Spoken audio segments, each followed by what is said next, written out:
Halo dulur-dulur Cak Cuk dimanapun kalian berada. Kali ini Cak Cuk akan membawakan sebuah film drama Korea romantis yang lagi hits, yaitu Snowdrop.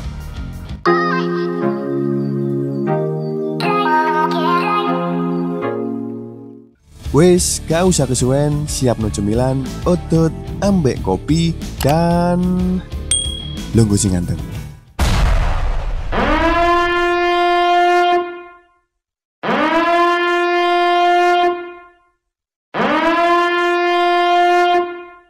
Di episode 9 kemarin berakhir ketika Gangmu, Bukpi, dan Yongro berusaha melarikan diri bersama para sandera lainnya. Akan tetapi tiba-tiba Dr. Kang muncul sambil memegang detonator bom. Ia mengancam akan meledakkan gedung tersebut jika mereka berani keluar.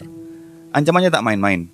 Dokter itu benar-benar meledakkan bom yang ada di gedung asrama saat Guang Tai berusaha membuka pintu. 지금 다 같이 죽자는 거야?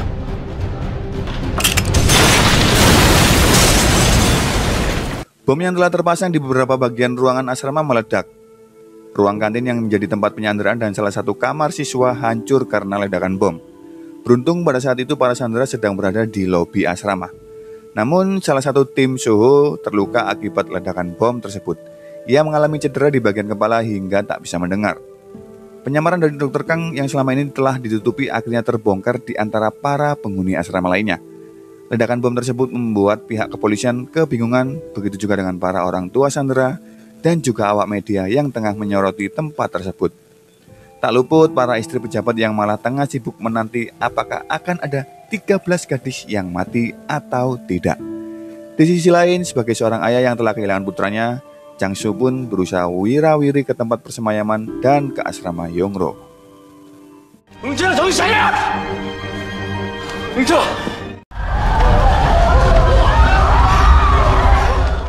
13명만 죽어야 되는데 딱 13명.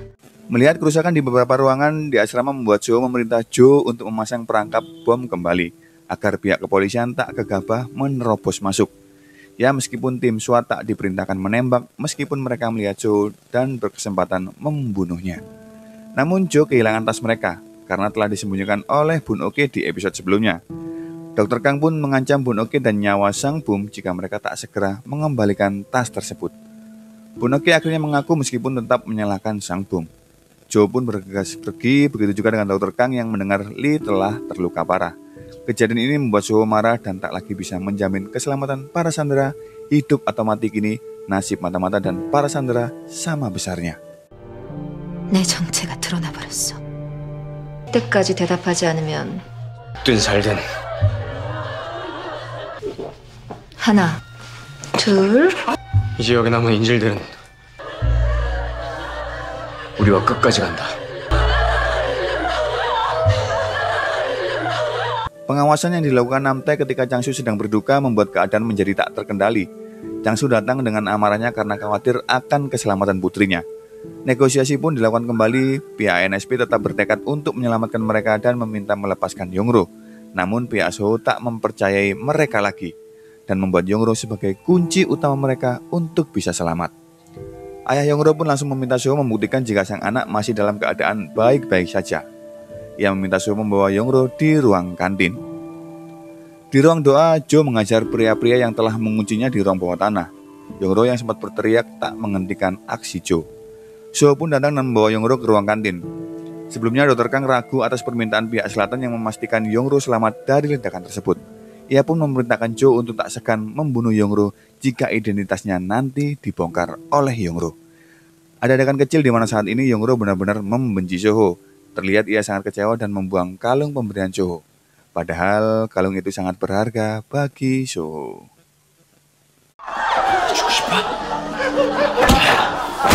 딸만 구하면 된다더니 왜 이렇게 펄펄...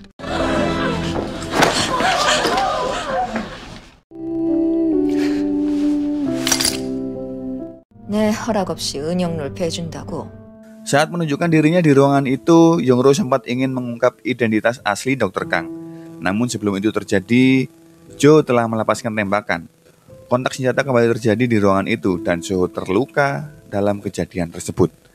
Situasi ini membuat Soho dilema antara menyelamatkan Yongro dan juga menjalani misi negaranya Apalagi ia diawasi ketat oleh Dr. Kang dan juga Joe yang tak segan membunuh salah satu dari mereka jika membahayakan misi. Saat ini Soho hanya bisa berpura-pura tegas di hadapan Yongro. Kejadian ini membuat Dr. Kang memerintah Joe untuk mengurung Yongro di bawah tanah. Di sisi lain, Changsu merasa kesal karena aksi tembakan tersebut.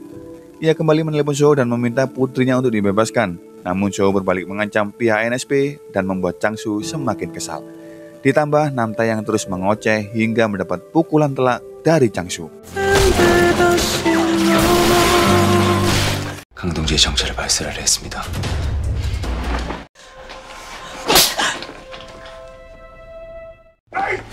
이 새끼가 이 작전에 내 아들 목숨을 걸고 내 딸이 인질로 잡혔어. Aksi tembak-tembakan di ruang kantin membuat Soho terluka, dan itu membuat Dr. Kang khawatir dan segera mengobatinya. Mereka juga berdiskusi tentang pihak selatan meminta bukti jika seluruh sandera yang ada masih dalam keadaan selamat, dan mereka akan mengirim orang yang membawa kamera untuk merekam para sandera yang ada. Tentu saja Soho meminta Hana untuk masuk ke dalam asrama. Ia juga menceritakan tentang rencana penyadapan yang dilakukan oleh Hana. Tak lain adalah untuk membuktikan keraguannya selama ini dalam menjalankan misi. Kesetiaan Soho tak pernah luntur kepada partainya. Ia hanya tak rela teman-temannya tewas demi pemerintahan selatan yang berambisi merebut kembali kekuasaannya.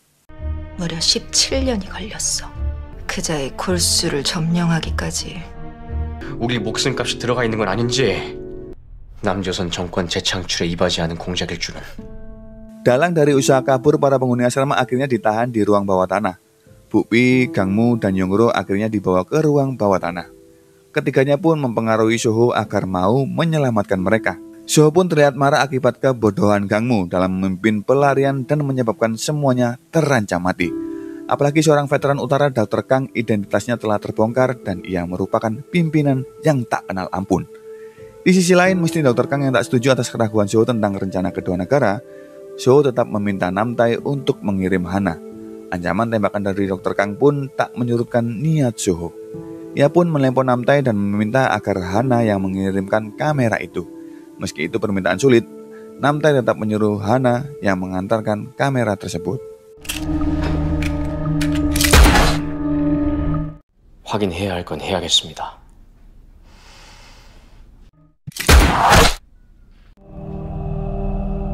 해야겠어? Kini Dr. Kang meminta agar Joe mengawasi sikap Soho. Joe pun mengatakan dengan senang hati mengawasi Soho. Ia juga mengatakan bahwa dirinya memiliki misi membunuh Soho jika ia keluar dari ideologi utaranya. Dr. Kang pun terkejut mendengar pernyataan itu. Ia juga merekrut Bun Oke untuk mengawasi para sandera, sebab dokter tersebut mulai meragukan misi Soho. Tak lama Bun Oke datang. Dr. Kang menawarinya untuk mengawasi para sandera dengan imbalan 10 tahun gajinya di asrama. Meski awalnya menolak, Bun Oke akhirnya setuju untuk membantu mereka. Di sini juga diceritakan bahwa ketika Bukpi diancam oleh Pak An tentang siapa saja yang pergi ke Pyongyang dan menjadi mata-mata utara saat itu. Dan tentu saja cerita Bukpi ini masih menjadi rahasia. Maka dari itulah kenapa Bukpi menyadap seluruh asrama ini dan memiliki kontak langsung dengan Pak An.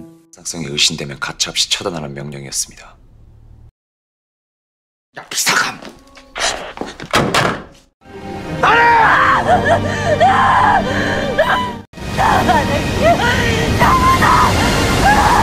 Di ruang doa muncullah Bun Oke dengan pakaian dress merah polkadot lengkap dengan topi baret merahnya dan membawa pistol.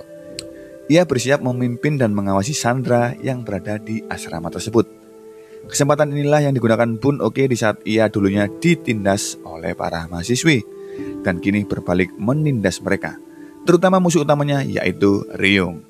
니들이 언제 날 사람 취급했어?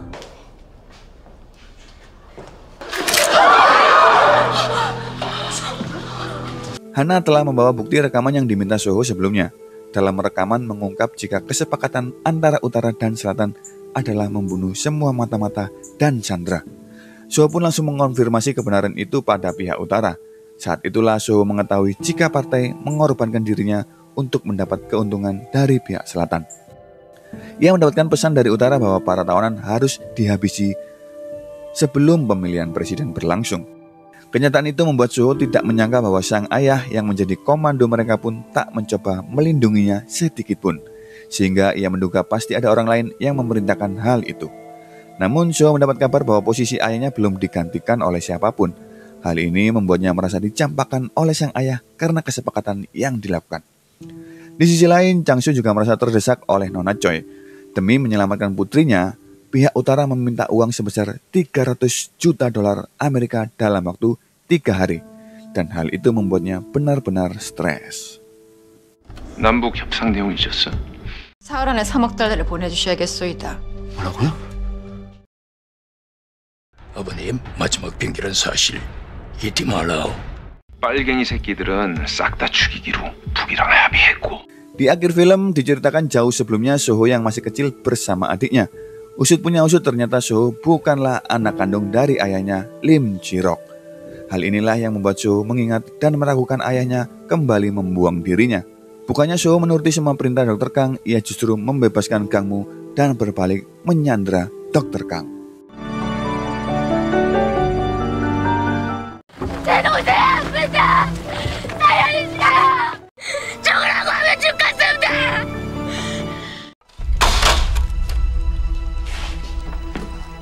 Keraguan Soho tentang kesepakatan dan perjanjian antar negara ini membuatnya harus mengambil keputusan. Berhasilkah Soho menyelamatkan para sandera dari tangan utara?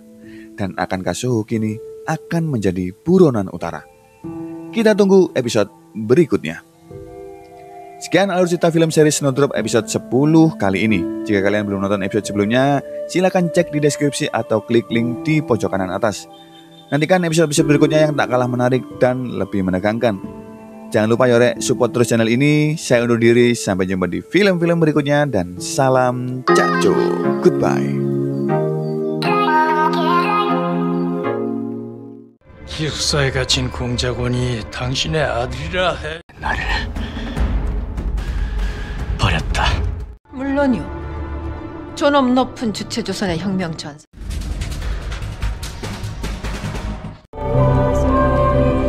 개새끼.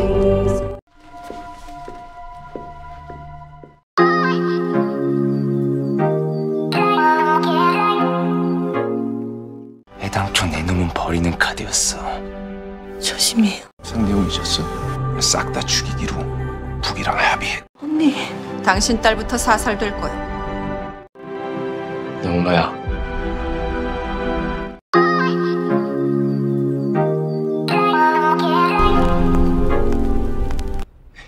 제가 자꾸 짐이 되는 것 같아서 뭐 먹고 싶은 거 없어? 아, 먹고 싶은 닭고기 한 그릇만 먹으면 나을 것 같... 에이, 괜찮습니다.